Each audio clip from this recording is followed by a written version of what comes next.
kita akan lanjut untuk di sesi berikutnya, yaitu dengan Pak Fajar Direndra Gegori. Ini untuk menindaklanjuti ya, setelah CI, apa yang bisa secara paralel bisa meningkatkan scalability kita. Dan yang tadi sudah disampaikan Pak Azman ya, yang bisa quick hits itu salah satunya di kebun adalah kemudian bagaimana bisa menangkap buah yang matang gitu. Jadi memanen buah yang benar ya, terus mempruning yang memang sudah harus segera di pruning. Nah, ini bagaimana teknologi bisa menghandle ini dengan cepat. Waktu dan tepat, kami persilahkan, the screen is yours. Silakan Pak Fajar. Baik, terima kasih Pak Rifki, terima kasih Pak Asman juga tadi luar biasa, mantap sekali. Terima kasih juga Ibu dan Bapak, saudari-saudara sekalian yang sudah hadir di webinar kita. Saya akan membawakan tentang sawit, e-plantation, and mobile AI. Kita juga mengetahui kita di tengah situasi yang memang bisa dibilang krisis. Jadi doa kami, excellent people, semoga Anda sekalian, Bapak Ibu, saudari-saudara, semua selalu dalam keadaan aman dan juga sehat selalu. Dan semoga pandemi dan krisis ini segera kita lalui, together we can. Kita bisa melalui pandemi ini. Nah, tapi pandemi ini sejak tahun lalu ini sangat banyak mendorong transformasi digital. Jadi seperti sekarang ini biasanya kita lakukan seminar SSCX, kita lakukannya di hotel misalnya, ini sekarang kita lakukan di rumah dan di kantor masing-masing menggunakan Zoom seperti ini. Jadi transformasi digital transformation ini semakin berasa semakin aktual hari demi hari gitu ya. Nah, tahun lalu ada suatu penelitian oleh McKinsey dan beberapa organisasi lainnya yang menunjukkan ada beberapa key digital statistik mengenai transformasi digital. Kita lihat bahwa adaptasi transformasi digital itu semakin pesat gitu ya. Dan hasil-hasilnya, top benefits adalah seperti di layar itu. Paling tinggi adalah untuk operational efficiency. Kemudian sangat dekat bersaing dengan itu adalah untuk bisa memenuhi apa yang di-expect, apa yang diharapkan oleh customer. Dan tentunya ada banyak sekali benefit-benefit lainnya. Intinya adalah kita bisa merasakan bahwa digital transformation semakin hari semakin nyata dan semakin banyak perusahaan, organisasi, baik yang non-profit juga, yang mengadaptasi dan menerapkan digital transformation. Nah, akan tetapi, sebenarnya digital transformation itu apa ya gitu ya? Apakah suatu adaptasi sistem, suatu instalasi software, instalasi ERP dan sejenisnya, atau bagaimana? Apa sih transformasi digital itu sendiri? Itu suatu topik yang lumayan panjang lebar, tapi saya coba saripatikan aja. Digital transformation itu, kalau kita ringkas, adalah suatu upaya peningkatan yang memberikan impact yang disruptif. Maksudnya disruptif itu apa? Peningkatannya itu mencapai 5 kali, 10 kali, bahkan lebih. Jadi dia tidak tipis-tipis, incremental atau linear, melainkan dia ada lompatan gitu ya, disruptif. Dan peningkatan disruptif ini tujuannya adalah untuk meningkatkan apa yang kita tawarkan, produk, jasa, dan juga layanan kita kepada customer. Sehingga customer merasa happy, merasa berbeda, dan memberikan dampak-dampak yang disruptif. Mungkin kita bisa ikuti, excellent people ikuti 5 tahun terakhir lah kira-kira, banyak sekali aplikasi-aplikasi baru di genggaman tangan kita ya, di mobile phone, yang sangat disruptif. Anytime, anywhere, apalagi sekarang ada telemedicine. Saya juga membantu beberapa saudara yang kebetulan terkena positif COVID, cukup berhalodoc ataupun alodokter ataupun aplikasi telemedicine lainnya. Itu luar biasa disruptif dan sangat membantu sekali.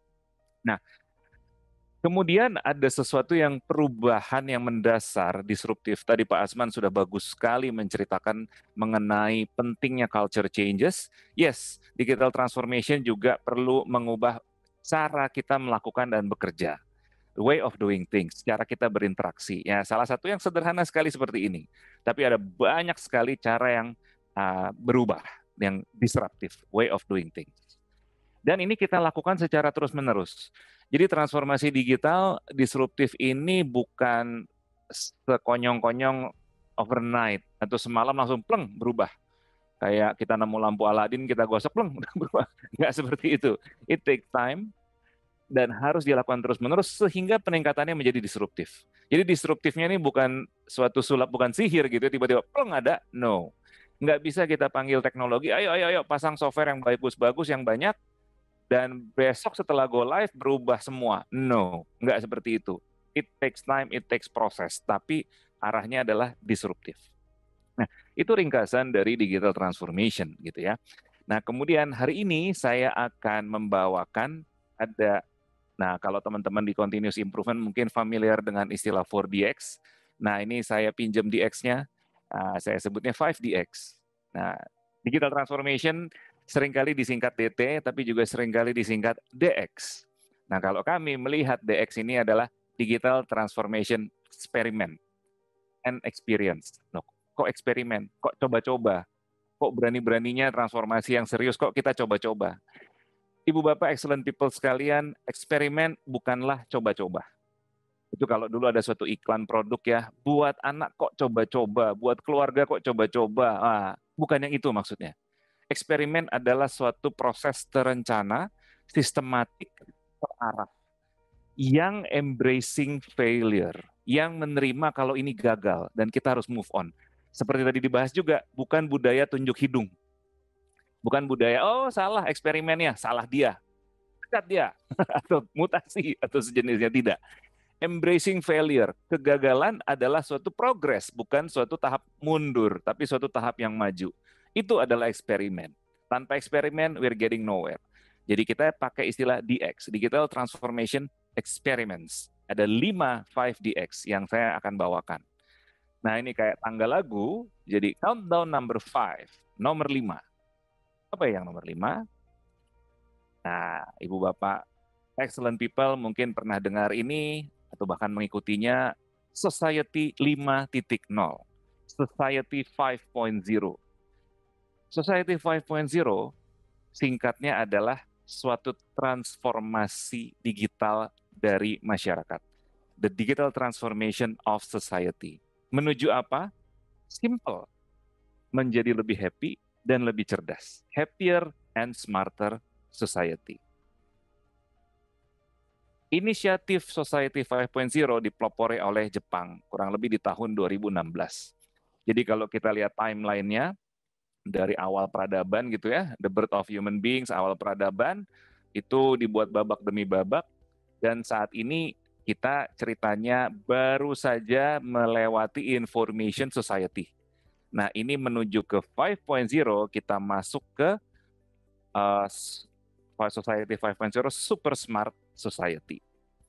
Nah, saya tidak akan terlalu merinci Society 5.0, tapi saya akan memberikan tekanan apa yang menjadi hal-hal penting dalam Society 5.0.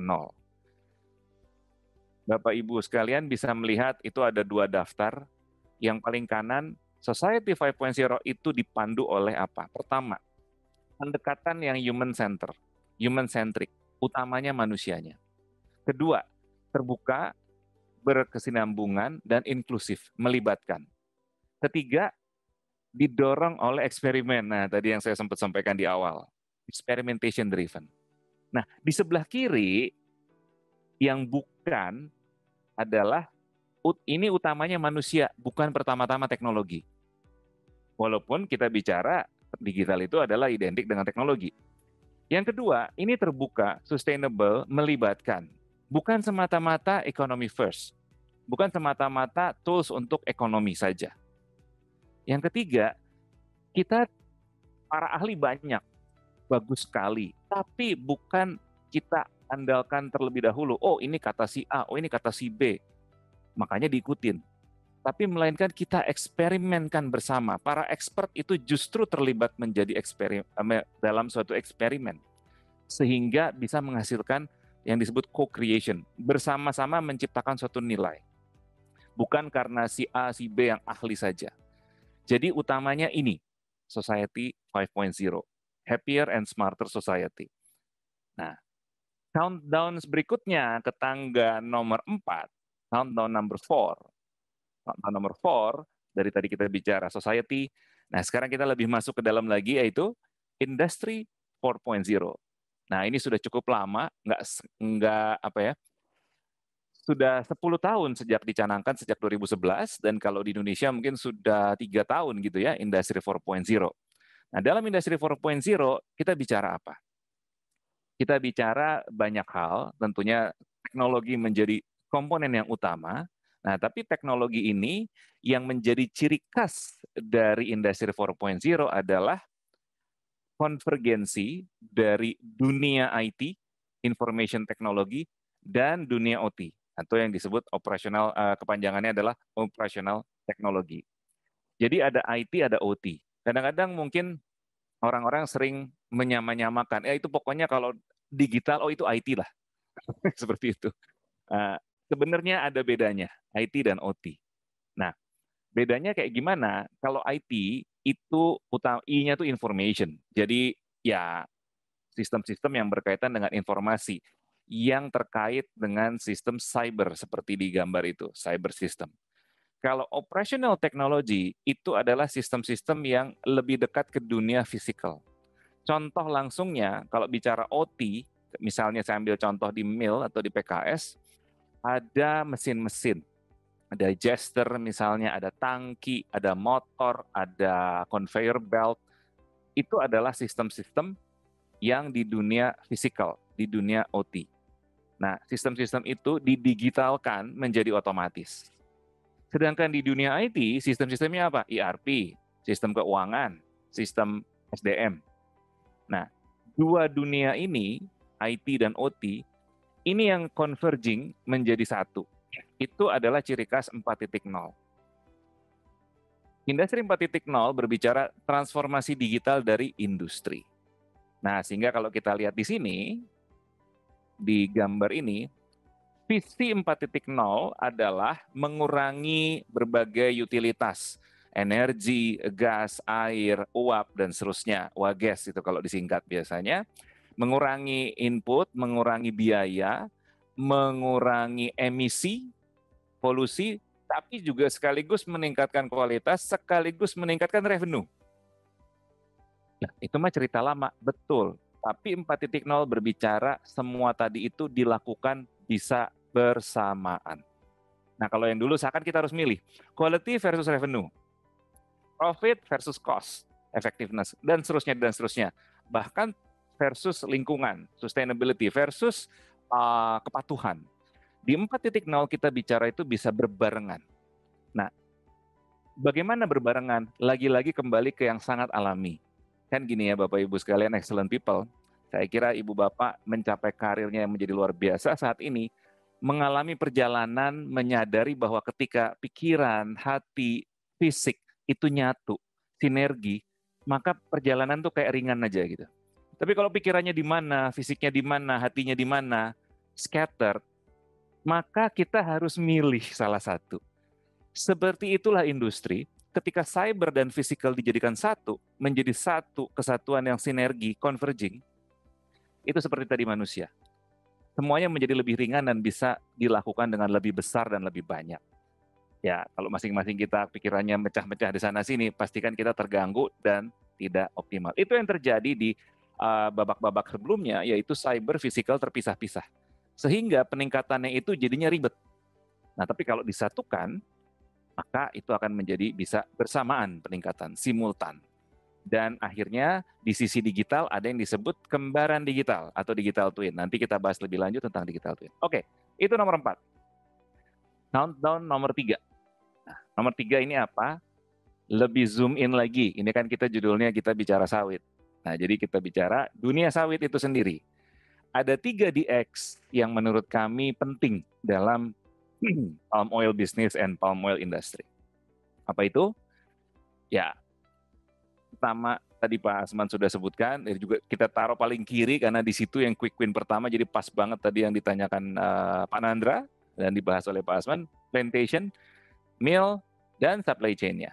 Ini adalah 3 area yang kami lihat menjadi area untuk DX di dalam palm oil.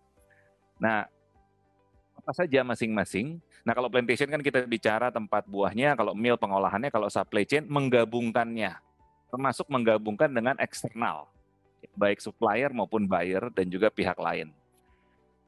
Agenda-agenda yang kami lihat penting untuk jadi sorotan di dunia, di area masing-masing, untuk plantation adalah pentingnya membangun geospatial platform.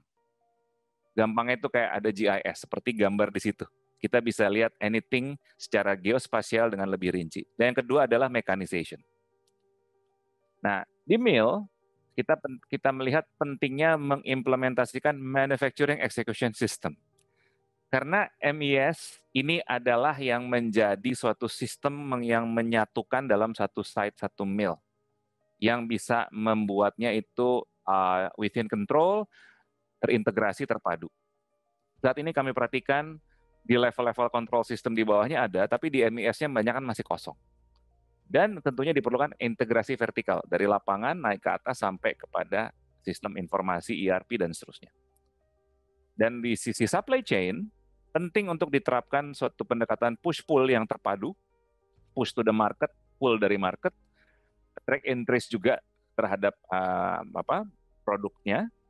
Dan ini karena kita bicara supply chain, ini adalah horizontal integration, menghubungkan dari plantation mill, pihak supplier, dan juga pihak buyer dan pihak-pihak lainnya dalam merantai itu. Nah, ini adalah 3 area DX untuk di palm oil. Oke. Nah, habis 3 tentunya 2. 2 apa? Ada 2 domain untuk DX tadi. Jadi kalau tadi ada plantation, ada mill, ada supply chain. Nah, di setiap area tadi ada 2 domain. Yang kita bagi kembali ke yang awal di 4.0 itu. Ada IT, ada OT-nya. Jadi di plantation, di mill dan supply chain ada sisi IT, ada sisi OT-nya juga. Nah, seperti apa? Tadi sudah kita sebutkan di awal juga. Di sisi IT, dia cenderung biasanya untuk plantation, mill, supply chain tuh dalam satu platform. Makanya kita gambarkan memanjang. Ada analytics, data warehouse, ERP, HRIS, enterprise asset management, CRM, integrasi dengan API, dan seterusnya. Nah, kalau yang di OT level, yang hijau, nah ini kita bicara topik-topik yang tadi tuh, agenda-agenda di masing-masing itu. Nah, itu cenderung memang di dalam coupling masing-masing. Nah, ini adalah domain yang perlu kita perhatikan. Nah, bukan untuk dipisahkan, tapi tujuan dan treatment di masing-masing domain ada perbedaan fokus. Pertama, kalau IT domain, itu tujuannya menghubungkan, mengintegrasikan, dan membangun intelligence, dan ordernya itu bicara hari ke tahun. Nah, kalau OT, agenda dan tujuannya adalah membuat sensorisasi. Jadi kita bisa ngukur tanah, kita bisa ngukur pohon, kita bisa ngukur buah, kita bisa ngukur everything. Makanya ada IoT, Internet of Things, sensorize everything. Kita digitize, kita kendalikan prosesnya, kita hubungkan, dan ini kita bicara order dari millisecond ke hari. Order di layer OT itu sangat cepat sekali. Bayangkan kalau di mill, misalnya kendali conveyor belt, itu kan order kendalinya itu harus cepat, nggak bisa nunggu sehari, even nggak bisa nunggu sejam. Kapan dia harus kencang, kapan dia harus pelan, dan seterusnya.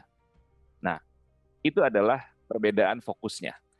Ini bukan untuk dipisahkan, tapi untuk kita treatmentnya terpisah. Kayak tadi Pak Asman sampaikan, pilih obat yang benar. Nah, ini seperti ini kira-kira. Oke. 5, 4, 3, 2. Nah, kemudian masuk ke yang 1.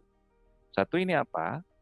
Nah, 1 ini kita bicara kembaran digital masing-masing 1, masing-masing memiliki 1 kembaran digital. Siapa masing-masing ini? Manusia. Ya, of course. Saya punya kembaran digital. Misalnya dalam konteks sistem digital di dunia sawit. Saya punya digital profile. Ya, seperti employee database. Kalau saya nggak punya profile ataupun kembaran digital, saya nggak bisa login ke sistem. Saya harus punya ID. Saya harus tercatat. Itu sederhananya. Nah, tapi lebih lanjutnya seperti apa nanti saya cerita juga. Tapi yang pertama orang. Yang kedua mesin. Seperti di gambar itu, kita bisa lihat ada kembaran digital, itu bukan hanya 3D drawing dari si kompresor, tapi kembaran digital yang mencakup ada 3D drawing, ada riwayatnya dia di-maintain-nya bagaimana, ada karakteristiknya, ada parameternya, dan ada berbagai hal mengenai si kompresor atau equipment tadi. Selanjutnya aset. Aset kita tagging supaya kita bisa tracking dan mirip dengan equipment tadi sebenarnya ada kembaran digital, riwayat, identifikasi yang lebih lanjut.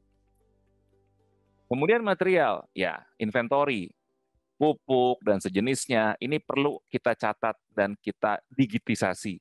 Ini adalah proses digitisasinya. Nah, tadi juga sempat di-mention oleh pembicara sebelumnya, Pak Asman, dan juga dalam diskusi tanya jawabnya ini, pohon. Pohon kita beri identifikasi, seperti nomor KTP, dan kita beri alamatnya, dan riwayatnya, rekam medisnya. Setiap pohon satu kembaran digital.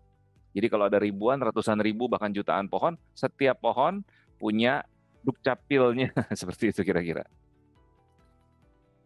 Dan kualitas-kualitas dari buah, ada yang mengandung 3-4 level kematangan, ada yang 7 level, dan berbagai hal lainnya. Jadi ini kalau kita bicara di countdown tangga nomor 1, kita perlu lakukan digitisasi of everything. Satu digital twin untuk tiap hal ini, gitu ya. Oke. Nah, lalu kalau kita combine dari 1, 2, 3, 4, 5 tadi, seperti apa? Di bawah ini dengan hal-hal dan orang, everything lah, digitized, maka hal-hal ini bisa saling berinteraksi, saling beroperate di dunia OT dengan lebih baik. Bayangkan kalau saya nggak punya login, saya nggak punya login Zoom, saya gimana berinteraksi dengan ibu bapak sekalian? Jadi kan saya harus punya sisi digital untuk di Zoom ini kan. Singkat dan analogi sederhananya seperti itu. Seperti halnya saya mau ngurusin pohon.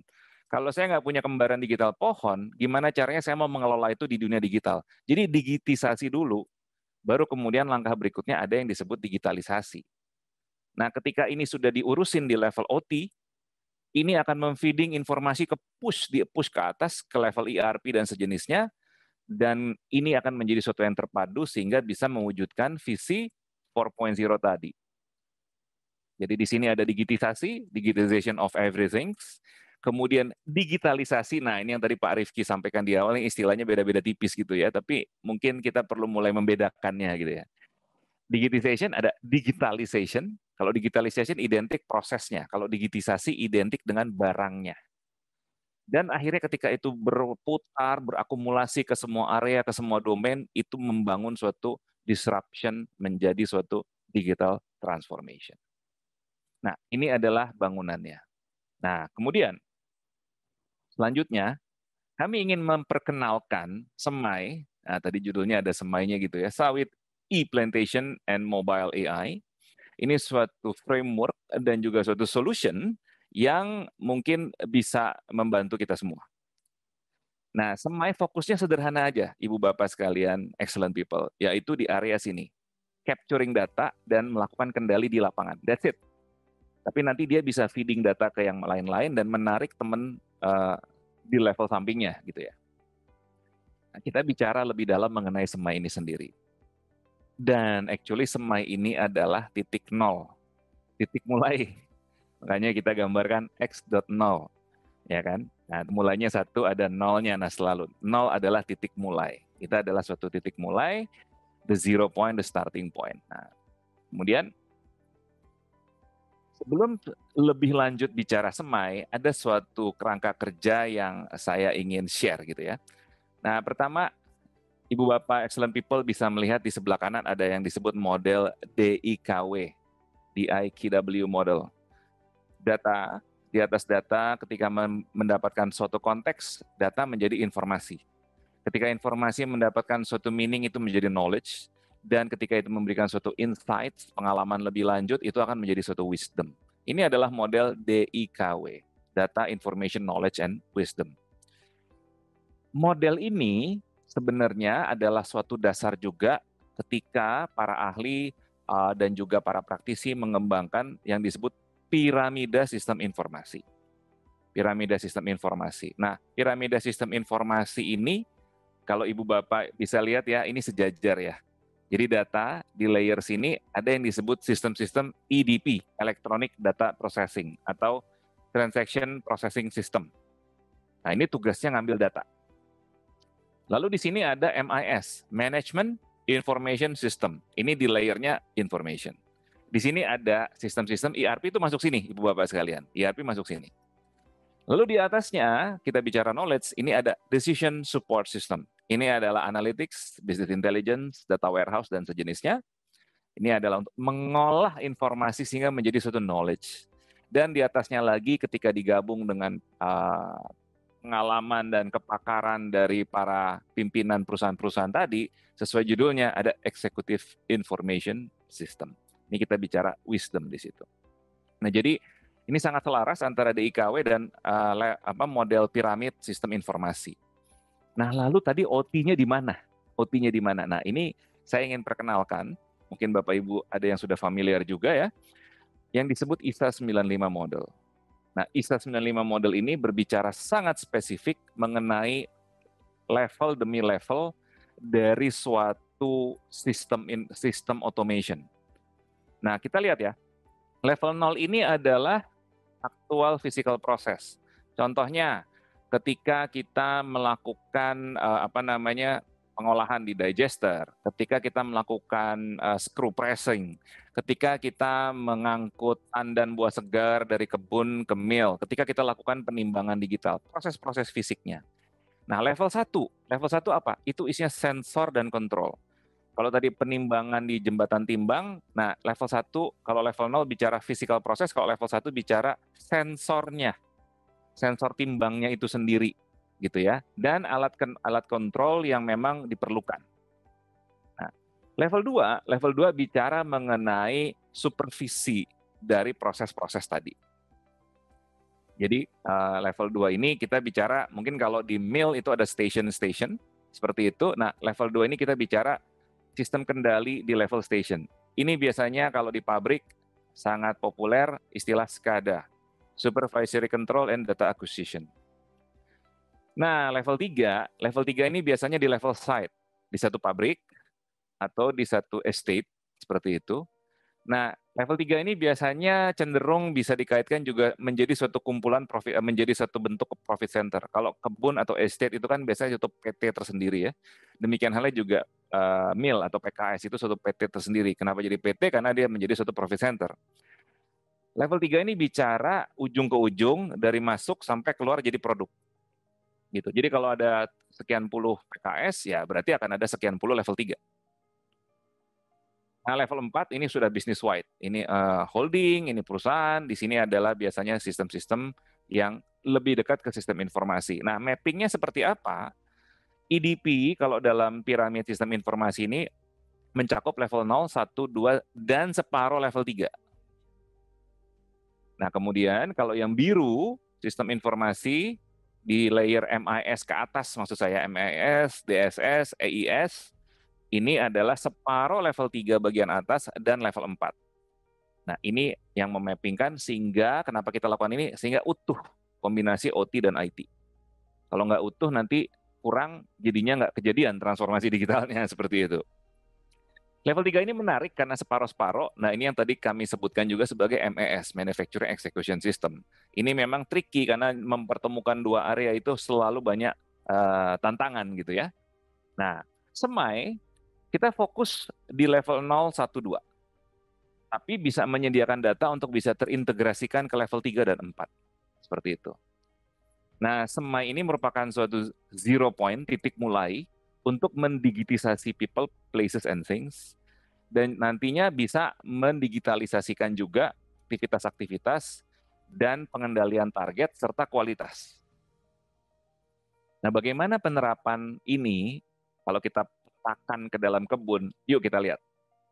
Kalau kita petakan ke dalam kebun, nah seperti ini. Level 0, 1, 2, 3, 4. Level 0 kita bicara ada pohonnya, ada buah tandannya, ada lokasi TPH. Nah, itu level 0, ada orang-orangnya. Nah, level 1 ini kita melakukan data capture. Data capture bisa menggunakan mobile phone, aplikasi, dan seterusnya untuk mengcapture segala macam data, perkembangan, progres, aktivitas di lapangan. Level 2, ini kalau kita lihat cocok di level division atau afdeling untuk monitoring gitu ya, dan target control-nya. Sedangkan level 3, ini di estate, atau mungkin regional beberapa estate jadi satu perusahaan seperti itu, ini level 3. Dan level 4 ini ERP, head office, dan lain sebagainya. Ini kalau kita coba petakan ke dalam kebun, seperti itu jadinya. Nah, jadi tadi ini sedikit mengulang, ada level 0, 1, 2, 3, 4, ini terhubungkan ke dalam suatu geospatial platform, dan kemudian ini terhubungkan ke atas lagi ke dalam bisnis keseluruhan dari suatu organisasi atau perusahaan tadi. Nah, peran semai, konsep semai dan juga suatu solusi, ini tadi sudah sempat disampaikan, mendigitize level 0, people, places, and things, mendigitalisasi proses-proses di level 1 dan 2, aktivitas lapangan, kendali mutu dan juga kendali target-target capaian produksi misalnya, berapa ton per hektar dan seterusnya, dan menyediakan data untuk layer-layer atau level-level berikutnya. Caranya bagaimana? Ada 3 pilar, kita sebut DND, Lean, sama Agile. DND, Lean, Agile. DND, Digitize and Digitalize. Makanya kita sebutnya sawit e-plantation. Nah, e-plantation ini maksudnya digitize and digitalize. Lean, nah kita gunakan pendekatan mobile, teknologi mobile, dan agile, nah kita manfaatkan augmented intelligence untuk untuk agile, sorry. Kita lihat satu persatu. DND, digitize and digitalize. Kemudian ini nanti saya akan cerita lebih lanjut ya mengenai bagaimana kita bisa melakukan digitisasi terhadap people, three things, places, dan juga proses. Kemudian Lean di sini sebenarnya ini agak beda dengan yang tadi disampaikan di awal, ada Lean, ada Kaizen, ada Six Sigma. Lean di sini adalah suatu, sebenarnya sama ya, tapi beda sedikit maksud peristilahan aja gitu ya. Nah, di sini yang kami maksudkan, Lean adalah berbicara kita stay fokus pada tujuan.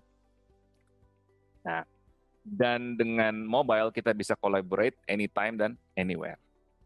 Lalu Agile, nah, AI ini kan biasanya kepanjangannya artificial intelligence, tapi kami mengganti menjadi augmented intelligence. Wow, ini kok sok-sok istilah baru. Enggak juga sih, kalau artificial tuh kayak artificial gitu ya, palsu ya. Wah, dia senyumnya artificial tuh, nggak tulus tuh, agak artificial. Dan artificial intelligence ada kesan fokusnya tuh ke mesinnya, ke bendanya. Augmented dalam bahasa Inggris itu memiliki arti memberdayakan, menambah, mengembangkan. Jadi tujuannya kita pakai istilah ini adalah teknologinya AI, tapi tujuannya itu untuk mengaugment, untuk mengenhance, untuk memajukan, memberdayakan manusianya. Jadi pusatnya kembali ke manusianya. Nah, dengan AI kita bisa mengotomasi tugas-tugas pekerjaan, bisa memungkinkan kita melakukan pivot dan mengoptimisasi resources. Resources ini sangat penting karena dalam pemahaman dan yang kami observasi, jumlah pekerja sawit di lapangan, pemanen misalnya, itu masih banyak yang under target. Jumlahnya ya, katakanlah harusnya itu sekian, tapi yang tersedia hanya mungkin sekitar 60-70% dari yang memang jumlahnya sesuai. Nah, bagaimana dengan keterbatasan sumber daya ini kita bisa terus optimalkan hasil-hasil. Kita lihat satu persatu, kita mulai dari DND dulu. Nah, untuk DND, tadi disebut-sebut ada pohon. Nah, jadi di sini yang mau saya ceritakan adalah dengan kita bisa melakukan digitisasi terhadap pohon. Jadi contohnya di sini pohon itu kita punya data dukcapilnya, nomor KTP, alamat, kemudian dia riwayatnya seperti apa, lahir kapan, tahun tanam, gitu kan ya. Dia sudah mengalami apa aja, makan asam garam dan seterusnya. Itu ada riwayatnya. Itu adalah digitized tree. Jadi dia punya identitas dan juga punya lengkap. Nah, dengan kita punya identitas dukcapil pohon yang baik, maka kita ketika melakukan aktivitas di setiap pohon, kita bisa mencatat. Dan semai dari sisi teknologi dan juga ini kita bisa memberikan suatu akurasi yang bagus sekali, seperti ada skema di sini. Jadi ini high precision, kalau ini pohon yang tengah, kalau ini piringan ya.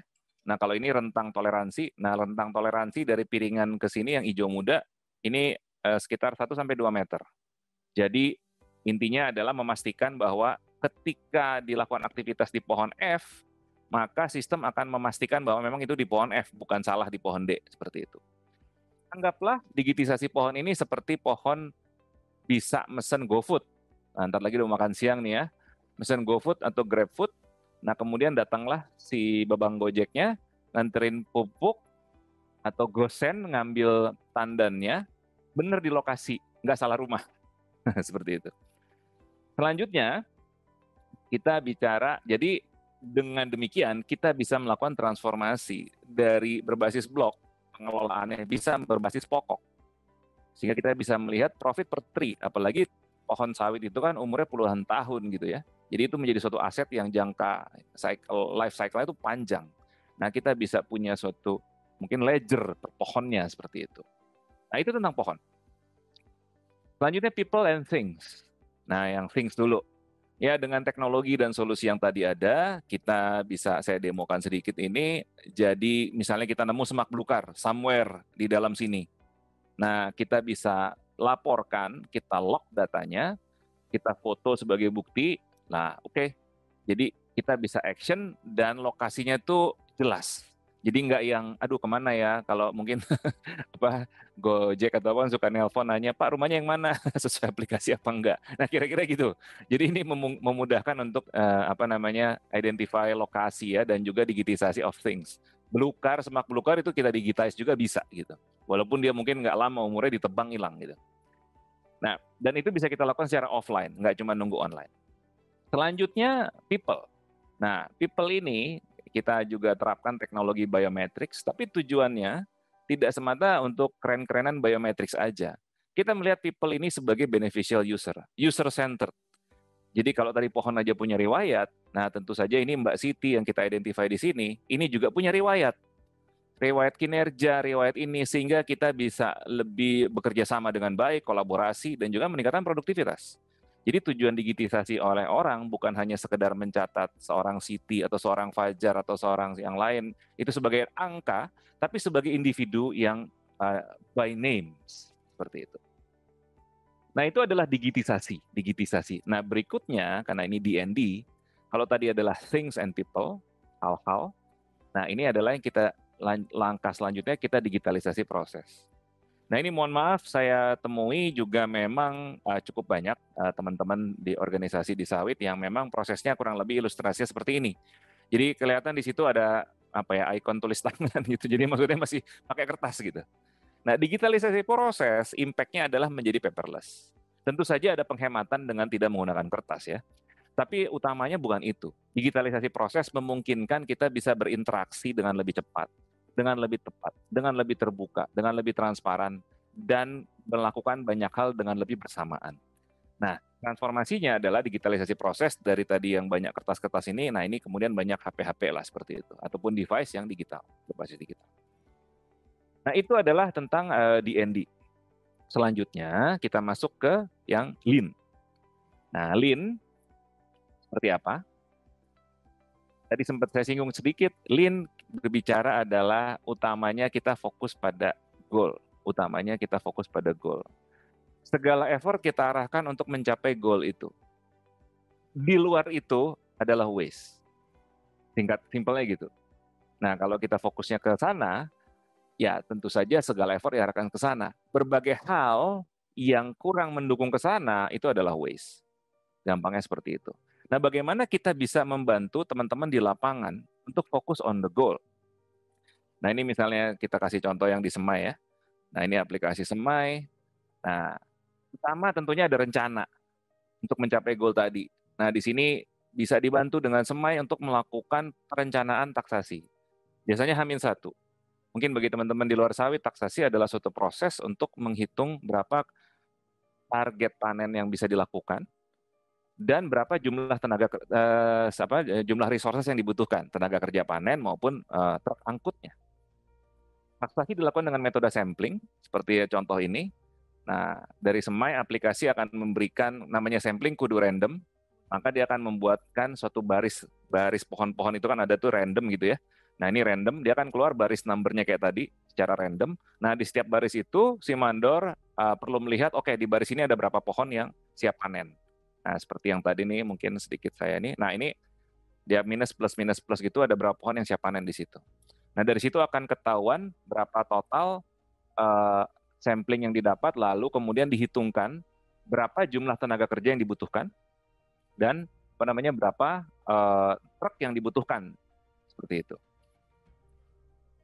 The rest are waste, tadi saya sampaikan. Ketika yang di luar rencana ini adalah bisa dibilang waste. Nah, waste itu termasuk hal-hal yang memang ya tadi itu ada sekian waste ya, ada defect, waiting, kalau disingkat biasanya downtime. Nah, ini kita juga perlu catat. Walaupun waste itu adalah waste, tapi kita perlu catat. Nah, di sini misalnya ada cek mutu ancak. Selesai panen, si mandor melakukan checking dari hasil kerja anak buahnya. Dia lakukan sampling biasanya sekitar 30% dari total area yang dipanen. Nah, seperti contoh di aplikasi ini ya. Jadi ketika dia lihat, oh pohon ini kejadiannya apa? Over pruning. Oh ini under pruning. Oh ini udah dipanen tapi buahnya nggak dibawa. Oh itu udah matang tapi nggak dipanen. Nah ini kita catat, semuanya tercatat. Sehingga apa? Sehingga jadi kelihatan, oh itu si Fajar tuh yang panennya kok kurang baik kualitasnya. Seorang mandor mungkin punya geng panen sekitar belasan orang, 10, 12, 15. Dia harus ada Pareto juga. Siapa yang mesti paling saya coaching gitu ya? Oh si Fajar udah oke, atau oh si Fajar nih yang paling banyak masalah nih ya kemarin. Nah dia harus milih, karena dia nggak bisa saat itu juga ngurusin 15 orang. Nah seperti itu. Jadi ini bisa membantu untuk fokus on the goal. Nah lanjutnya lagi adalah, misalnya saya adalah mandor, pertanyaannya sederhana. Oke sekarang jam 7:30 pagi, udah berapa kilogram tuh panennya? Waduh berapa ya? Ya mungkin bisa dijawab ya, apalagi yang sudah terbiasa, dia udah ada feelingnya gitu. Tapi ya feeling. Nah, dengan digitisasi dan digitalisasi, kita bisa tracking untuk menghasilkan jawaban atas pertanyaan ini. 7:30 pagi, satu blok udah berapa yang dipanen? Nah, itu bisa kejawab. Walaupun kondisi offline. Nah, jadi di sini misalnya dengan Semai, nah kita kelihatan totalnya berapa gitu ya. Udah totalnya berapa. Caranya seperti apa nanti akan kelihatan, tapi intinya kita bisa lakukan ini. Kenapa ini penting? Kalau misalnya lakukan aktivitas panen dari jam 7 pagi sampai jam 3 siang, jam 11 pagi saya nggak tahu udah berapa persen tercapai. Ya gimana saya bisa kejar-kejaran gitu kan? Nah, ketika saya tahunya adalah ketika selesai, wah ternyata kalau saya kurang galak misalnya, mohon maaf ini sekedar ilustrasi aja, saya nggak achieve tuh. Oh berarti saya lebih galak dikit. Jadi barometernya mungkin kurang dapet. Karena kita nggak bisa ngelihat saat itu juga kendala di kebun kan memang visibilitas gitu ya. Ada seperti apa. Nah ini bisa dengan digitalisasi kita bisa lakukan itu. Nah, at the end of the day, ketika datanya sudah terkumpulkan, kita bisa melihatnya secara total. Ini mungkin sudah agak lebih telat juga, karena ini udah end of day gitu ya. Tapi setidaknya ini bisa dilakukan suatu konsolidasi. Jadi kalau ini adalah kontrol terhadap target di level yang lebih cepat. Saat itu juga kelihatan, oh kita jam 3 harusnya sekian kilogram, ini jam 10 masih segini, wah harus dikejar. Nah kalau ini, oke kita seminggu harusnya segini, tapi belum kesampaian. Nah, kita harus ngapain? Leading indicators. Jadi, kita lakukan apa yang bisa segera kita ubah, kita pivot supaya mencapai tujuan. Jangan nunggu dia, ya nggak nyampe. Nah, yang nggak begitu. Itu manfaat digitalisasi dan digitalisasi di lapangan. Dan tentunya ketika datanya itu terkumpulkan secara digital, ini memberikan suatu transparansi. Wah, ini dia kesayangan bos nih. Ini pantesan tuh dapatnya bonus atau apa. Nggak seperti itu. Karena datanya transparan, bisa dilihat, bahkan apalagi mungkin sekarang pekerja-pekerja banyak yang generasi milenial ya, generasi yang sosial media gitu ya, yang kekinian. Nah, jadi ini juga perlu kita waspadai, perlu kita antisipasi pendekatan-pendekatan yang memang bisa mengakomodasi generasi-generasi yang kekinian ini. Leaderboard misalnya, ini kita bisa gunakan tidak hanya sekedar untuk lari gitu ya, kan biasanya kan suka lari, wah ini berapa kilo. Ini kita bisa gunakan leaderboard untuk prestasi dari satu geng masing-masing seperti itu. Nah kemudian kita juga bisa share datanya ini ke sistem, ataupun kalau ada suatu kendala dan mesti buru-buru, bisa juga kita share lewat sosial media untuk mendukung transparansi. Ini akan memperkuat tim. Oke. Nah, itu yang kedua. Tadi di Andy, ini saya baru paparkan mengenai Lean. Selanjutnya kita masuk yang Agile. Kita bicara Augmented Intelligence. Nah, ini intermezzo sedikit mungkin ibu bapak excellent people ada yang pengguna benda itu. Saya kebetulan pengguna. Ini bukan iklan, ini intermezzo sedikit. Saya pengguna ThinkPad gitu ya. Nah, saya mau cerita sedikit asal usul nama ThinkPad. Nah, jadi pendiri dan bosnya IBM ini kan dulu punya IBM ya, ThinkPad. Kemudian dijual ke Lenovo. Seperti itu, tapi ThinkPad-nya masih dipakai namanya. Nah, sejarahnya ThinkPad, jadi dulu Thomas Watson, pendiri IBM dan bosnya IBM, memastikan seluruh IBMers atau seluruh orang IBM itu punya ini, notes, catatan. Dan semua notesnya kayak gini kira-kira bentuknya. Warna coklat, ada tulisan Think. IBM sangat senang dengan slogan Think. Dia gunakan ini sebagai slogan. Nah, setiap pegawai kudu bawa ini, supaya apa? Misalnya ketika meeting, nyatet. Nah, atau kalau misalnya di tengah, oh saya ada ide, oh catat. Ntar takutnya lupa. Karena manusia punya keterbatasan. Nah, ini adalah alat bantu supaya bisa mengatasi keterbatasan manusia. Bahkan seserius itu, mungkin kalau Bapak Ibu bisa lihat ya, ini saya zoom. Kalau kertasnya habis, coba hubungi kantor IBM terdekat untuk refill. Luar biasa ya. Padahal ini cuma kertas biasa di staples gitu. Nah, seserius itu. Karena manusia punya keterbatasan. Dan ini terjadi tahun mungkin 50-60 ya. Kayak boro-boro, kita kalau sekarang punya handphone. Dulu kan nggak ada. Jadi ini adalah handphonenya gitu. Nah, inilah yang menjadi cikal bakal cerita diberi nama ThinkPad. Nah, jadi ThinkPad ini memang dibuat sangat bagus, handal, dan juga ringan ya belakangan ini ya, yang khususnya yang karbon. Karena ini alat bantu, ini tenteng-tenteng kemana-mana. Kalau dari gambar ini. Nah, sekarang, ini kan tadi intermezzo. Balik ke laptop gitu ya. Balik ke laptop kita masing-masing. Bagaimana kalau kita buat bukan ThinkPad, tapi SmartPad. Alat bantu untuk manusia, augmenting human capabilities. Nah, seperti apa? Bagaimana kalau kita gunakan automation, kita automate? Bagaimana kalau bot atau AI, si AI ini, yang menjadi maker dan manusia sebagai checker? Misalnya, ketika ngitung di TPH, itu ada sekian tandan, biasanya kan kerani sortasi datang, kemudian nyatet satu-satu, oh nih hitung 1, 2, 3, 4, 5, oke 20 gitu ya. Yang 20 yang matang berapa, yang ini berapa. Nah itu digantikan oleh bot sebagai maker. Jadi robot yang ngitung. Oke, 20. Nah, manusia sebagai checker, mengecek hasil kerja si robot. Oh, salah. Ini harusnya matang. Anda salah. Oke. Itu sudah bisa kita lakukan. Jadi, nah ini ada sedikit demo. Ini dalam kondisi input panen gitu ya. Di blok berapa, TPH berapa, nama pemanennya siapa. Kemudian difoto. Nah, itu tumpukan buahnya. Kita foto. Hanya difoto aja. Nah, ketika selesai difoto, langsung si robot AI kita akan memberikan hitungannya. Nah, kemudian kita di sebelah kiri memastikan aja, oh oke, udah sama, dan. Nah, jadi konsep maker-checker masuk. Bayangkan kalau kerani sortasi biasa, dia maker dan juga checker gitu ya. Kalau ini dibantu oleh robot, maker, manusia sebagai checker.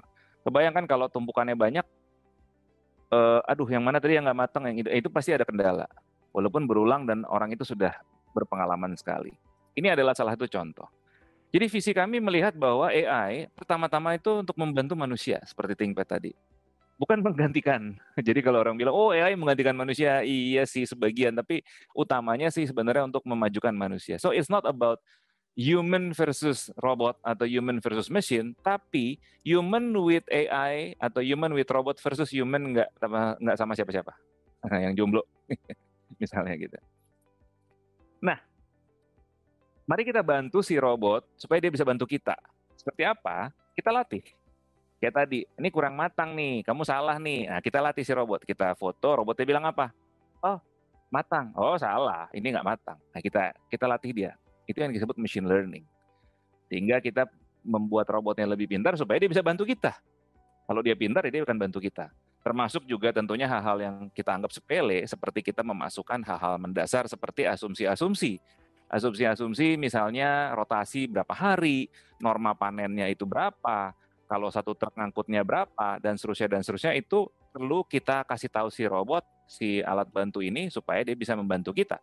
Nah, misalnya kayak gini ya, kalau kita mau ngitung taksasi, Kalau informasi dasarnya salah, ya nggak kemana. Garbage in, garbage out. Nah, jadi help the machine to help you. D&D, Lean, and Agile. Nah, ini adalah konsep dan juga solusi semai. Seperti tadi yang di awal Pak Rifki sampaikan, Lean, Agile, Digital. Nah, Digital, Agile, Lean. Nah, ini adalah konsepnya. Nah, apa namanya? Ini ada suatu hal yang memang perlu menjadi penekanan ya. Jadi kalau di layer OT, kita balik yang tadi, di layer OT ini yang hijau, utamanya adalah aktivitas, utamanya adalah operation. Nah, agendanya untuk digitalisasi di sini, alat-alat atau smart devices, smartphone misalnya, tugasnya adalah menangkap, mengcapture data, menyimpan, mengupdate secepat-cepatnya, atau ketika itu malah sedang berjalan aktivitasnya. Di sini intelligence artinya adalah otomasi. Artinya adalah penggunaan sumber daya, kerja panen, pemupuk, dan seterusnya secara optimal. Dan kita bisa melakukan pivot dalam control range, baik quantity maupun quality. Contoh misalnya, saya keterbatasan orang, saya harus prioritaskan mana, ya udah blok situ dulu karena tonasenya lebih besar dibanding blok sini misalnya. Walaupun konsekuensinya blok yang tonasenya lebih kecil yang dikalahkan ini akan banyak override karena terlambat sehari. Tapi harus terlambat karena kita harus milih seperti itu. Tapi masih dalam control range. Nah, dengan digitisasi dan digitalisasi kita tahu mana batas atas, mana batas bawah, terus kita bergeraknya kemana. Nah, dengan digitisasi dan digitalisasi, walaupun itu terhadap manusia, yaitu mandor, kerani, pekerja, tapi kita bisa terapkan hitung-hitungan OII.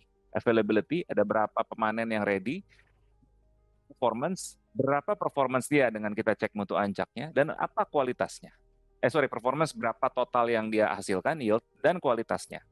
Misalnya, dia ini salah petik gitu ya, nggak matang dipetik seperti itu. Ukuran ini bisa keluar dan ini menjadi ukuran produktivitas yang luar biasa. Ini di level hijau, di level OT. Nah, kalau yang biru, data, information, knowledge, and wisdom, sistem informasi itu tugasnya menyimpan, memproses dalam orde yang lebih agak terlambat gitu ya. Kalau ini saat itu juga, makanya ini harus able to operate offline. Kalau ini agak telat sedikit. Nah, Ibu Bapak, excellent people sekalian, perlu kita lihat bahwa intelligence-nya itu berbeda. Kalau di sini bicaranya adalah enterprise-wide, business dashboard, analytics, pemahaman, ilham, seperti itu, wisdom.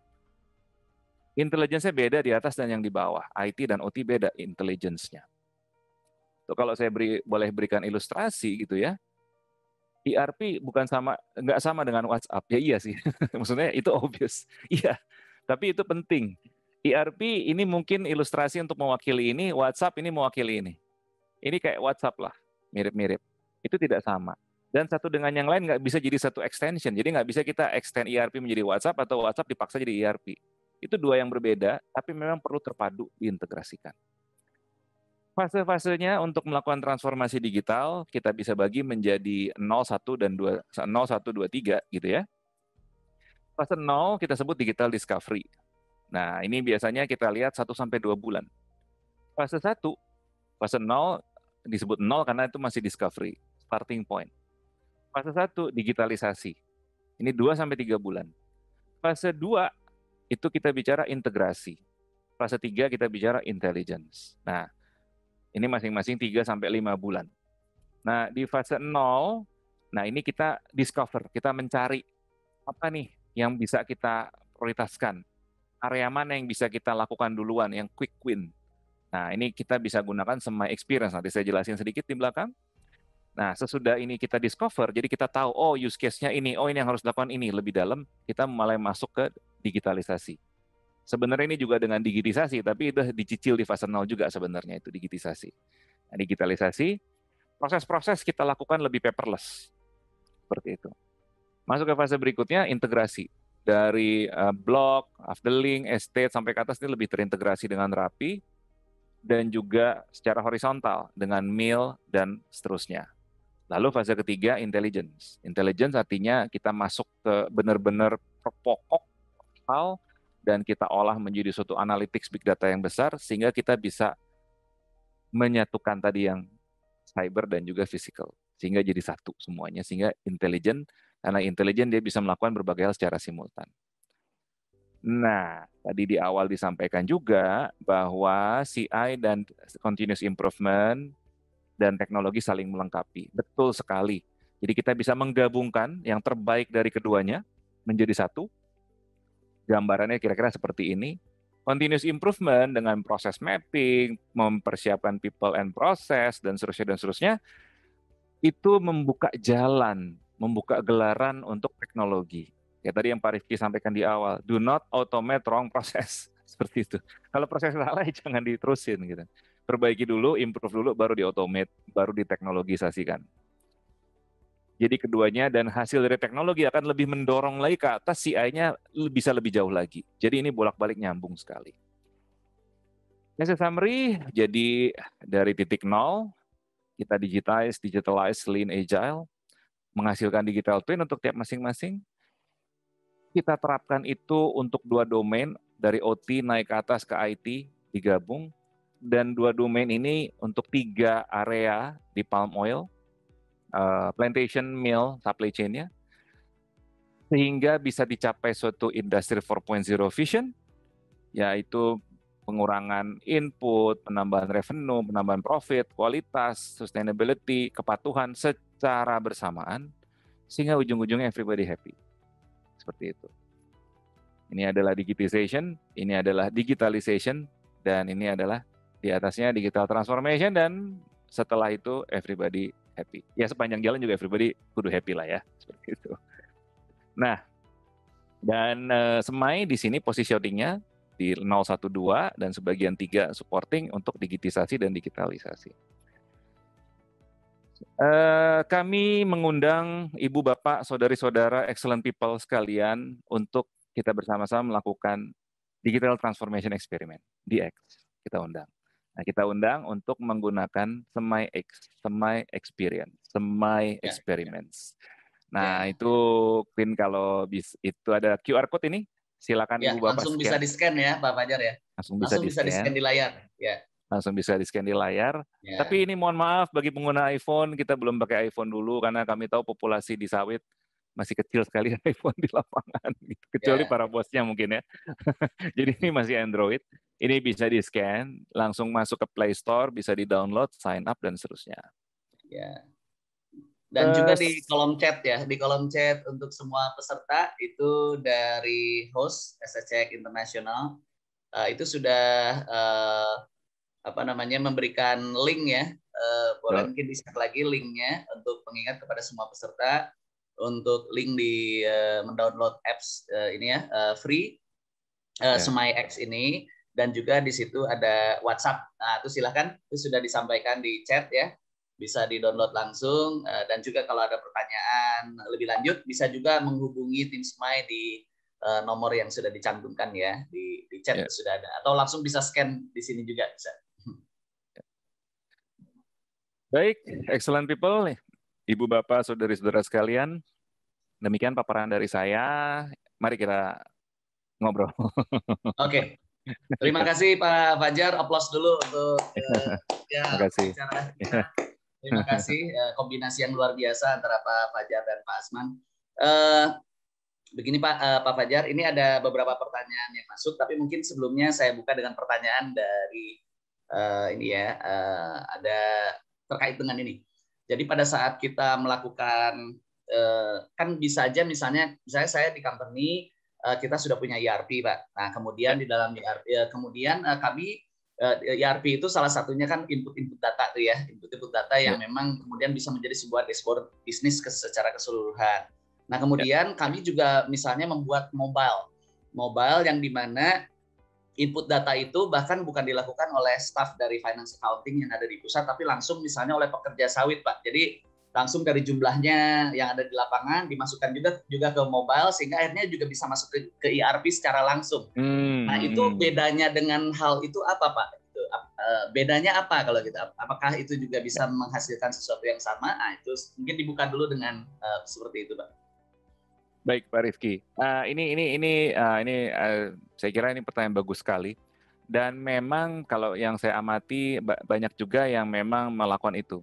Nothing's wrong with that, bagus karena kita sangat mendukung digitalisasi dan digitisasi. Tapi ya itu tadi sempat saya kasih contoh mungkin agak ekstrim gitu ya. ERP sama WhatsApp tuh hal yang berbeda. Nah kalau WhatsApp kita bisa fleksibel, unstructured. Saya ngetiknya bisa agak nggak karuan gitu ya, tapi message-nya dapat, bisa mendrive action. Kalau ERP kita ngentry data salah, ya lucu, nggak kejadian lah gitu ya. Nah ini adalah karakteristik yang saya maksud. Nah, jadi kita perlu memperhatikan ketika di level OT ada suatu action yang harus diakomodir dengan digitisasi dan digitalisasi. Akanlah kesulitan bagi teman-teman di lapangan mungkin ya. Saya nggak selalu di lapangan, tapi yang saya pahami kalau form-form ERP ataupun sistem informasi yang biasanya tuh banyak isiannya, itu tiba-tiba diminiaturisasikan ke dalam HP gitu untuk diisi. Itu berbeda. Itu yang harus diolah. Di situ kita bicara UX, user experience kan mungkin ibu-ibu pakai aplikasi kan ada yang, aduh ini kok kenapa ya gue suka sama ini ya, atau yang ini kenapa ya ini kok bagus sih tapi apanya nggak enak ya. Kan ada itu user experience. Jadi ada sisi user experience, ada juga sisi tujuannya. Tujuan dia di situ apa? Mencatat, mendata, atau action. Oh dua-duanya? Iya oke, tapi sisi actionnya harus diakomodasi.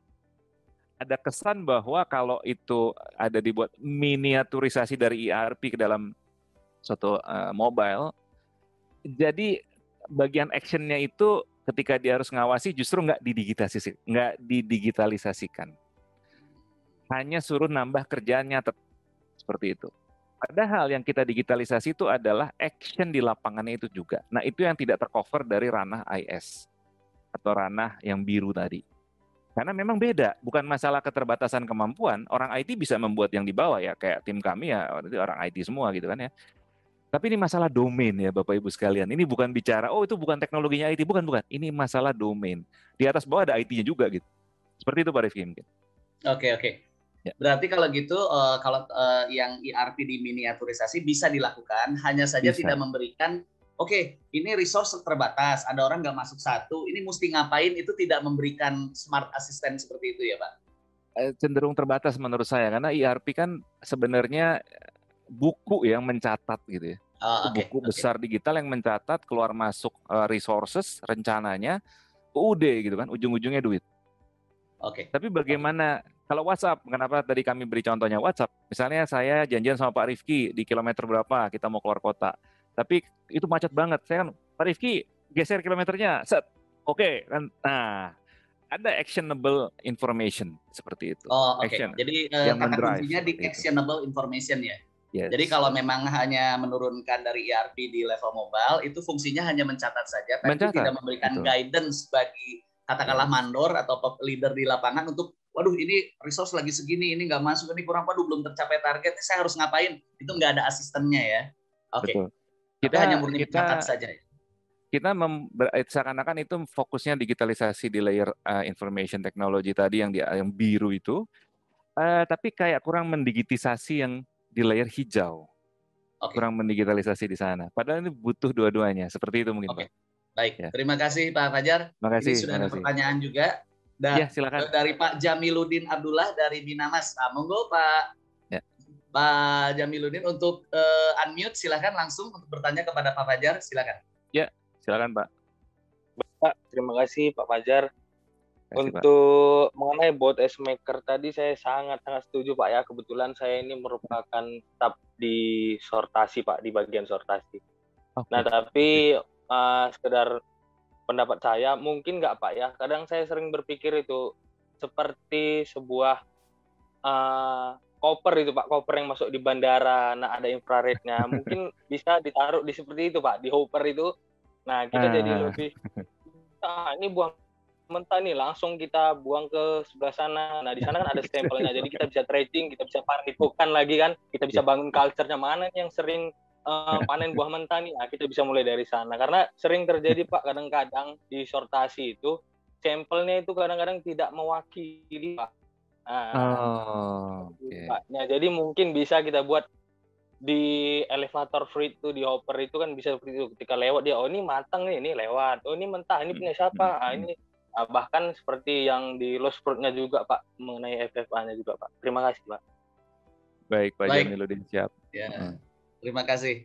Mungkin boleh ditanggapi sedikit Pak Fajar. Siap. Iya, mantap sekali Pak Jamiluddin. Setuju sekali Pak.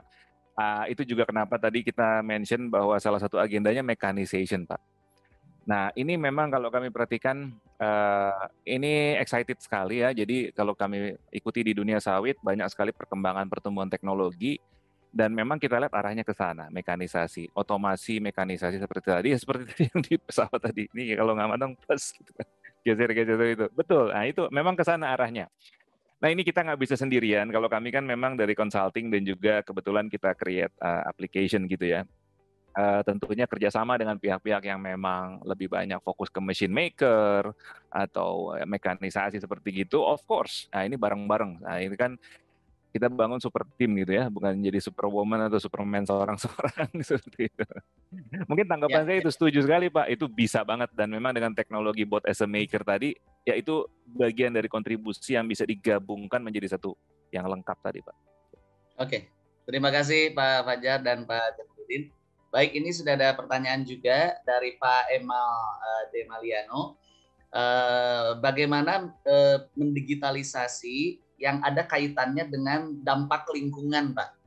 Dampak lingkungan dari sawit, baik entah itu di kebunnya maupun di pabriknya, Pak. Nah, mohon tanggapannya, Pak. Baik, Pak.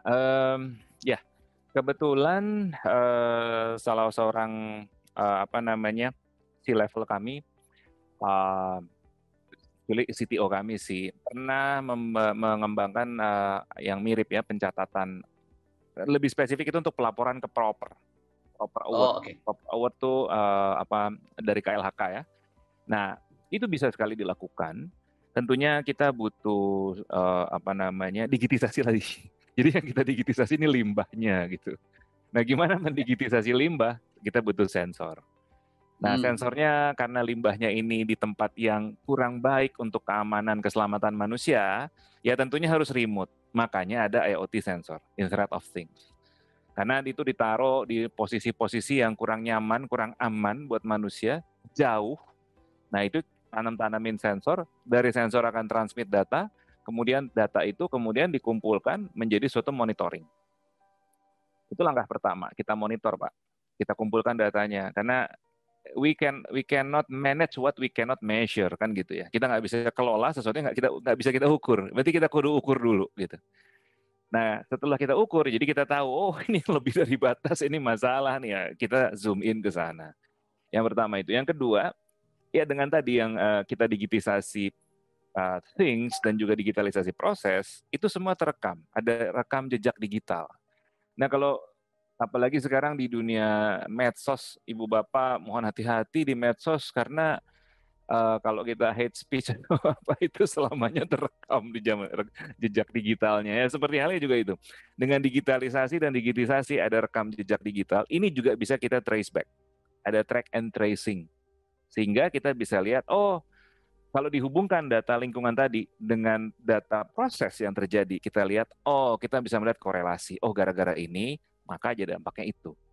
Then we can do action.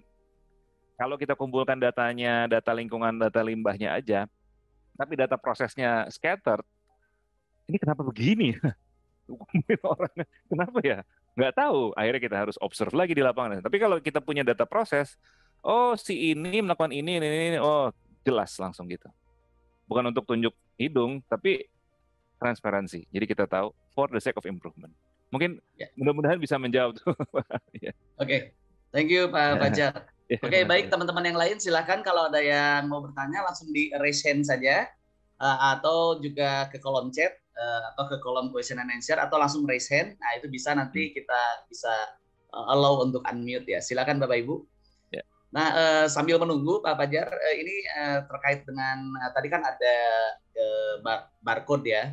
Barcode untuk download apps dari SMIX, Pak. Jadi ini sekedar ini aja, Pak. Kira-kira dengan download SMIX itu ya, sebenarnya sudah ada manfaat nggak yang bisa diperoleh oleh teman-teman di sawit itu, Pak? Jadi paling tidak apa manfaat cepat yang bisa kami peroleh di kebun, Pak, dengan mendownload event yang SMIX yang free tersebut? Ya, Iya Pak Rifki, jadi mungkin saya balik dikit ke sini. Nah, ini mungkin saya sedikit highlight ya Bapak Ibu sekalian. Ini adalah freemium. Premium ini free and premium. Free ini contohnya WhatsApp, Facebook, itu freemium. Maksudnya apa? Gratis. Yang kita kan pakai Facebook nggak bayar gitu ya. Ya kecuali mau ada iklan ya. Kita Facebook Ads bayar. Itu kan gratis. Nah, ini aplikasi SemaX ini gratis. Makanya ini kami tuliskan ini adalah kontribusi kami ke masyarakat dan industri. Nah, tapi premium gitu. Jadi bukan istilahnya apa ya, bukan kaleng-kaleng gitu. Ini free tapi bukan kaleng-kaleng. Nah, di dalamnya ini fitur utamanya saat ini adalah satu taksasi, itu untuk perencanaan taksasi, jadi bisa dilakukan. Kedua, apa namanya, itu input panen di TPH. Ketiga, cek mutu ancak. Nah, pada saat registrasi, sign up, dan juga ini itu butuh online. Karena kita ada hosting cloud service-nya. Tapi pada saat Ibu Bapak masuk ke lapangan untuk melakukan taksasi, untuk melakukan cek mutu ancak, untuk melakukan input panen, itu offline, Bapak Ibu cabut SIM card-nya juga bisa. Gitu. Nah, cuman nanti kalau mau diupdate datanya, misalnya Bapak Ibu tugaskan ini menggunakan 5 mandor gitu ya, menggunakan itu. Tentu saja nanti ketika selesai, supaya datanya bisa dikonsolidasi, itu butuh ada konektivitas internet. Nah, itu akan di cloud service SemaX seperti itu. Jadi bisa langsung dilakukan, bisa coba ada fitur kayak WhatsApp, kayak WhatsApp bisa bikin grup juga ya di dalam situ. Jadi kita bisa lihat satu afdeling ada berapa geng, di geng itu seperti apa, ada leaderboardnya. Kemudian juga ya ada fitur add friend teman seperti itu, ada fitur personalisasi. Dan juga ada fitur join company. Jadi Bapak Ibu perlu declare company-nya apa, katakanlah PT Semai Raya Internasional. Nah, nanti member yang dari company itu akan bisa joining ke sana, dan ketika joining itu akan ada verification code, semacam OTP. Supaya saya nggak sembarangan join ke perusahaan Bapak, entar ada iseng-iseng, itu masalah security. Nah, semua fitur tadi sudah ready, anytime bisa digunakan oleh Ibu Bapak sekalian, dan last but not least, kami tidak berhenti di sini. Kami akan kembangkan terus untuk fitur-fitur lain. Yang next-nya adalah yang kita kembangkan untuk upkeeping. Itu juga masuk ke freemium. Seperti itu. Itu mungkin Pak Rifki. Ya. Yes, terima kasih Pak Fajar. Ya, oke. Nah, silakan bagi teman-teman peserta yang ingin masih bisa, ini 5 menit lagi ya. 5 menit lagi untuk bisa mengajukan pertanyaan. Bisa langsung juga di di kolom chat, atau mau raise hand bisa langsung di unmute. Sekaligus juga teman-teman bisa sambil scan SemaX-nya, sehingga nanti bisa getting experience dengan apa yang sudah kita contribute kepada masyarakat, khususnya di masyarakat perkebunan sawit ya. Silakan. Ya. Ini freemium, ini nambahin sedikit Pak Rifki, ini freemium bukan trial loh Pak. Kalau trial ada batasnya 14 hari, 30 hari mati gitu dia. Ya. Enggak, ini nggak akan mati, ini freemium, jadi ya pakai aja gitu. Mau Bapak Ibu mau pakai di kebun sawit masing-masing, pakai aja, silakan. Oke. Ya. Baik, ini Pak Fajar ada satu pertanyaan juga nih yang masuk. Jadi terkait dengan ini Pak, yang tadi kalau saya lihat itu ada yang terkait dengan itu tadi memfoto yang banyak itu Pak. Jadi ada buah banyak, kemudian difoto banyak. Itu apakah kita bisa langsung melakukan pemotoan itu langsung gerombolan begitu, dan itu langsung secara otomatis keluar tingkat kematang dari total itu berapa kualitinya ya, maksudnya yang matang berapa, yang mentah berapa, dan kemudian juga jumlahnya. Nah, itu memang bisa langsung keluar ya Pak. Artinya ini bukan hanya demo di slide, tapi apakah memang betul seperti itu? Nah, itu yang pertama. Yang kedua adalah apakah kan tadi kan ada juga tuh yang dari hasil mesin seperti apa, hasil dari bot, kemudian di pinggirnya ada yang hasil kita masukkan. Nah, sampai berapa lama Pak kita itu kan part dari latihan ya Pak ya. Nah, sampai berapa lama itu kita bisa melatih botnya sehingga pada akhirnya sudah dirasakan cukup ya dari bot itu, kemudian udah bisa, kita nggak usah ini lagi lah ibaratnya, sudah cukup tinggi, sudah cukup belajarnya. Jadi dia sudah expert dan kita bisa katakanlah tidak usah mengisi lagi yang kolom sebelah kiri. Mungkin bisa disampaikan seperti Baik. apa, Pak? Wah, itu very good question, Pak Rifki. Terima kasih buat mungkin yang tadi menanyakan juga. Jadi ini aplikasinya, ini rekaman dari aplikasi ketika kita gunakan ya. Nah, seperti tadi pertanyaan pertama, apakah sekali moto itu bisa ngitung jumlah sekaligus juga jenis-jenis kematangan? Jawabannya iya. Nah, ini seperti ini saya freeze. Jadi ya ini gambar yang lebih elok di sini ya. Nah, dia mengidentifikasi ini mentah, ini lewat matang, ini matang, kurang matang, mentah gitu ya, dan seterusnya. Seperti ini ada huruf-huruf tulisan kecil. Nah, sekaligus juga dia menghitung. Jadi sekali foto langsung terhitung ada berapa yang matang, berapa yang mentah, berapa yang lewat matang, berapa yang janjang kosong.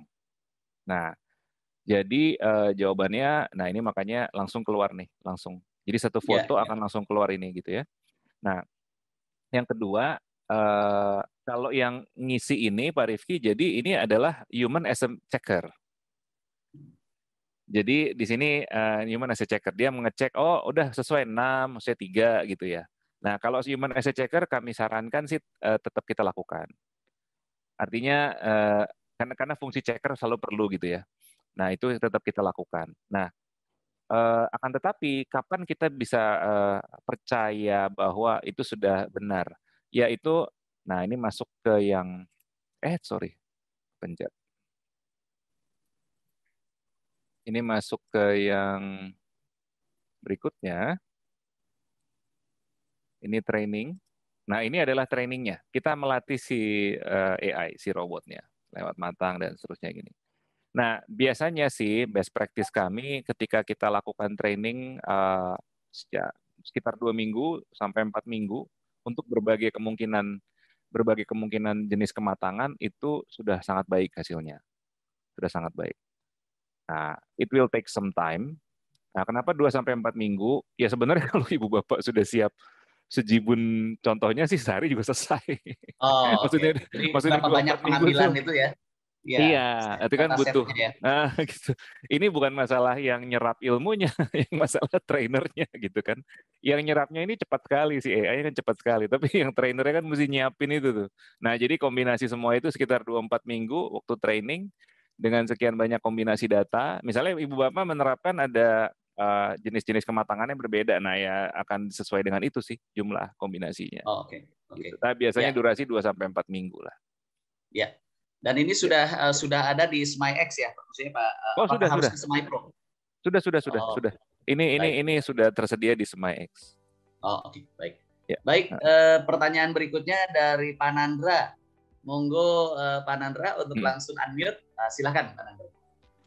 Terima kasih, maaf bertanya lagi. Saya melihat ini SMAI memang larinya ke end-to-end solution dari mulai kebun sampai CPO ya. Nah, memang ini akan merubah mindset juga dari sisi kebun bahwa ini kita perusahaan adalah perusahaan memproduksi CPO. Nah, pertanyaan saya tadi sudah melibatkan mengenai big data dan sebagainya. Yang pertama adalah apakah nantinya dengan adanya solusi ini dan data yang dikumpulkan, apakah kita bisa memprediksi secara tepat berapa sebenarnya produksi kita di 3 bulan ke depan misalnya ya, dengan berbagai parameter ya termasuk dengan weather dan atau cuaca dan sebagainya. Kemudian yang kedua adalah apakah dengan solusi ini kita bisa lebih tepat lagi untuk mengukur OER. OER itu oil exchange rate ya, kalau misalnya itu random man atau yield. Terima kasih. Wow, ini pertanyaannya bagus sekali dan agak lumayan kelas berat nih. Silakan Pak Fajar. Oke. Kalau saya enak tinggal mempersilahkan Pak Fajar. Ya, jadi yang jawaban yang pertama dari pertanyaan Pak Nandra adalah apakah kita bisa punya forecasting capability? Itu tujuannya Pak. Itu tujuannya Pak. Itu yang memang kita bangun untuk bisa ke sana. Nah, tapi lagi-lagi memang tadi saya sampaikan ini kita perlu eksperimen bersama. Jadi kami nggak bisa sendirian. Nah, teman-teman dari khususnya dari sawit gitu ya, let's join R&D eksperimen. Lagi-lagi saya coba highlight eksperimen ini bukan coba-coba seperti iklan salah satu produk di TV gitu ya. Buat anak kecil kok coba-coba, bukan begitu. Eksperimen adalah suatu effort yang terstruktur, sistematis, menghasilkan capaian-capaian yang jelas gitu ya. Nah, intinya adalah itu adalah tujuannya justru Pak Nandra. Karena segala ilmu yang banyak sekali ilmu tujuannya satu, besok apa yang terjadi kan gitu ya. Meramal. Semua ilmu itu banyak karena yang meramal. Kalau saja bisa tahu, itu luar biasa. Nah, jadi ini salah satu effortnya untuk meramal seperti itu. Apa namanya? Kemudian yang kedua, Pak Nandra boleh sedikit di ini Pak, di highlight lagi Pak, yang pertanyaan kedua.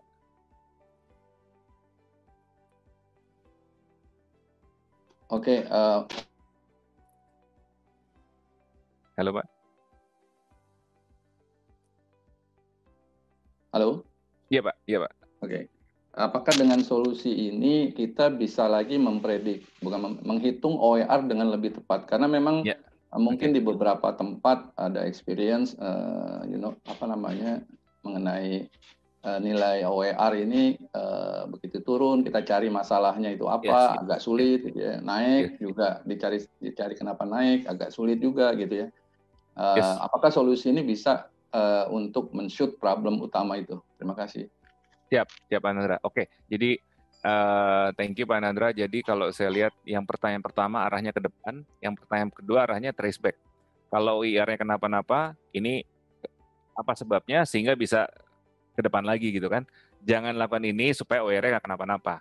Atau kalau kita lakukan ini, kita under sesuatu, maka kita sudah tahu ini OER bakal kenapa-napa nih. Ibaratnya main hujan-hujan, ntar pilek tuh.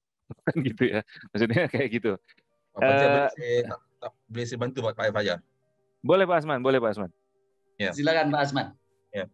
Oke, OER mempunyai correlation yang agak tinggi kepada the ripeness of the FFB ya. Maksudnya ripeness bahasa Indonesia apa ya? Kematangan. Kemasakan ya? Ya, kematangan. Ya. Dan juga jadi di sini sekiranya akurasi kemasakan buahnya dapat dikalkulate dengan tepat oleh robot ya. Jadi di sini akurasi OER-nya pun akan bertambah bagus ya. Yes. Ya, jadi jawapannya iya. Boleh menolong dengan banyak sebab ya. Thank you Pak Asman. Correlation tinggi ya. Correlation sebab saya ada buat correlation study dulu. Correlation di antara ripeness of the fruit dengan the relation to the OER. Correlationnya tinggi ya. Jadi masalahnya selalunya yang berlaku ialah bila akurasinya tidak tepat, dia memberi kebingungan ya bila kita mau mengira dia OER-nya. Ya.